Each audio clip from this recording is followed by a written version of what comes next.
ও সামনে থেকে জোরে জোরে স্লোগান দেবে আর আমরা পেছনে থেকে নারা লাগাবো। নেতা, সময় একদিন আসবে আপনি যাবেন পালিয়ে বিদেশে। তুই কিন্তু বেশি কথা বলতেছিস। নেতা হতে যাচ্ছিস? আমি কখনো কারো দলে যোগ দেই না। যখন যে ক্ষমতা থাকে তখন তার দলে চলে যায়। আমার নেতা, তোমার নেতা, শাকিল নেতা, শাকিল নেতা। কিরে, তুই কেন জানি আস্তে স্লোগান দিতেছিস? তোকে আমি সকালে বনরুটি খাওয়াই নাই? বলা কি ভয়েস নাই? আর হচ্ছে না উচ্চ স্বরে, জোরে ভয়েস দে। নেতা, সময় একদিন আসবে আপনি যাবেন পালিয়ে বিদেশে, পড়ে থাকবো আমি দেশে। দেশের প্রশাসন আর জনগণ ধরবে আমায়, দিবে তারা ডিম থেরাপি আমায়, আর আপনি দেখবেন মজা বিদেশে বসে বসে।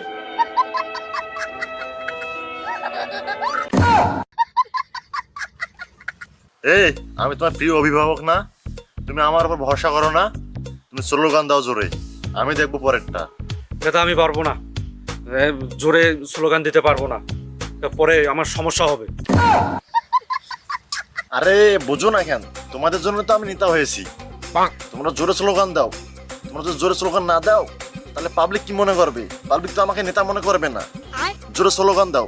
আজকে সন্ধ্যাবেলায় এখন তোমাকে দুটো সিঙ্গারা এক্সট্রা বেশি দিব আর কোকটাও দিব। এখন জোরে স্লোগান দাও। নেতা, আমি পারবো না জোরে স্লোগান দিতে। আপনি এক কাজ করেন, আপনার ছেলে যে বিদেশে থাকে ওরে দেশে নিয়ে আসেন, ও সামনে থেকে জোরে জোরে স্লোগান দেবে আর আমরা পেছনে থেকে নারা লাগাবো। তুই কি বললি রে? হ্যাঁ, আমার ছেলেকে আমি লক্ষ লক্ষ টাকা খরচ করে বিদেশে পড়ালেখা করাইতেছি, সে পড়ালেখা শেষ করে আসবে, আমার জায়গায় নেতা হবে। আর তুই কি বললি আমার ছেলে এইখানে এসে মিছিল করবে তোদের সাথে? তোরা ভাবলি কিভাবে এটা? হ্যাঁ, আমার ছেলে কি মিছিল করে এই ঠুস করে গুলি খেয়ে ওপর চলে যাবে? হ্যাঁ, তোরাই মিছিল করবি, তোরা গুলি খেয়ে তোরা ওপর চলে যাবি। আমার ছেলে কেন এগুলো করবে রে? নেতা, আপনি এটা একটা কথা বললেন নেতা। তার মানে আমরাই এই ঠুসকেও খেয়া পরে থাকবো আর আপনি সবসময় পেছনে থাকবেন? আপনি বিদেশ থেকে বসে সবকিছু লাড়াচাড়া দিবেন? আপনি আসেন নেতা, আপনি সবসময় সামনে থাকবেন। এখন থেকে আপনি সবসময় সামনে থাকবেন, আমরা পেছনে থেকে আপনার জন্য আমরা স্লোগান দেব। তুই কিন্তু বেশি কথা বলতেছিস। নেতা হতে যাচ্ছিস? কর্মী আছিস, কর্মী যায় থাকবি, নেতা হতে যাস না। উচিত কথা বললাম, এখন আমাকে অপমান করতেছেন। যা করছিস করছিস, আর এমন করিস না। স্লোগান দে, ভালো করে স্লোগান দে। অভিভাবক, অভিভাবক, মায়ের একটু হাত রেখে দেন আমার। দেখ দেখ, জীবনে তো কিছু করতে পারলি না, শিখ।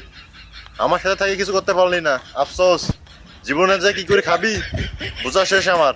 নেতা, আপনি যাই বলেন, আমি জোরে স্লোগান দিতে পারবো না, স্লোগান আসতে দেবো। ঠিক আছে, তোকে স্লোগান দিতে হবে না। আর আজকে থেকে তুই পার্টি অফিসে আসবি না। তোর আজকে থেকে পথ স্থগিত করে দিলাম। কিরে, তুই না বাংলাদেশ সুবিধাবাদী দলের লোক ছিলি, কবে তুই শাকিলের দলে যোগ দিলি? হ্যাঁ, আমি কখনো কারো দলে যোগ দেই না। যখন যে ক্ষমতা থাকে তখন তার দলে চলে যায়। এখন শাকিল নেতা ক্ষমতায় আছে, সেজন্য আমি এখন ওর দলে। তুই এলে কি বুঝবি? রাজনীতির কিছু বুঝিস? হ্যাঁ হ্যাঁ, প্রিয় অভিভাবক, হ্যাঁ আমি এখনই আসতেছি। হায়রে রাজনীতি, কিছুই বুঝলাম না, সবই দেখি খেল। আসসালামু আলাইকুম গাইজ, অবশ্যই আপনারা ভালো আছেন, আমিও ভালো আছি। আর আজকের এই ভিডিওটা যদি আপনাদেরকে ভালো লেগে থাকে তাহলে অবশ্যই ভিডিওটা লাইক করবেন, কমেন্ট করবেন এবং শেয়ার করবেন আর চ্যানেলটা সাবস্ক্রাইব করবেন। ধন্যবাদ।